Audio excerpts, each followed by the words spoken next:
প্রিয় সহকর্মীবৃন্দ, আসসালামু আলাইকুম। সবাই ভালো আছেন আশা করি। আপনারা ইতিমধ্যে লক্ষ্য করেছেন যে কেউ কেউ বলছেন পে কমিশন 6 মাস একই সময় নিয়ে গঠিত হয়েছে, এখন আবার কেউ ভুয়া পোস্ট দিচ্ছেন যে 3 মাস।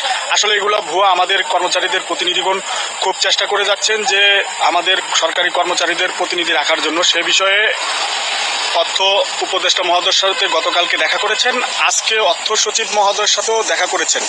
তারা প্রতিনিয়ত যোগাযোগ করে যাচ্ছেন। অতএব আপনারা কেউ বিভ্রান্ত হবেন না।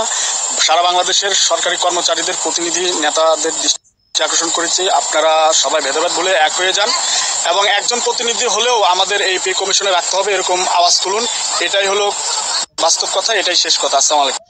প্রমাণ কিংবা সঠিক লিঙ্ক ছাড়া কেউ যদি পে স্কেল নিয়ে কোনো পোস্ট দেয়, তাহলে সেই সকল পোস্টে লাইক কমেন্ট শেয়ার করে আপনি নির্বুদ্ধিতার পরিচয় দিচ্ছেন।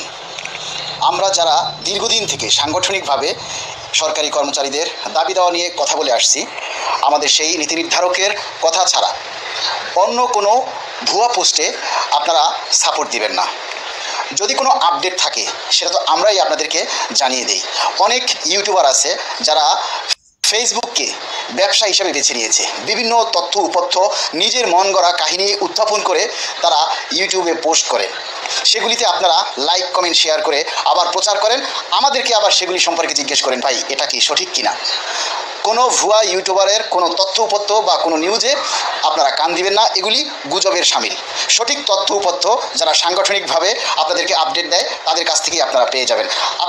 আমরা যে দাবি দাওয়াগুলি উত্থাপন করি সেগুলি তো সঠিকভাবে আপনারা প্রচার করেন না। ভুয়া নিউজে কেন আপনারা কান দেন? ভুয়া নিউজগুলি গুজবের শামিল। তাই ভুয়া এবং গুজব ছড়ানো থেকে বিরত থাকুন, সঠিক দাবি দাওয়াগুলি প্রচার করুন।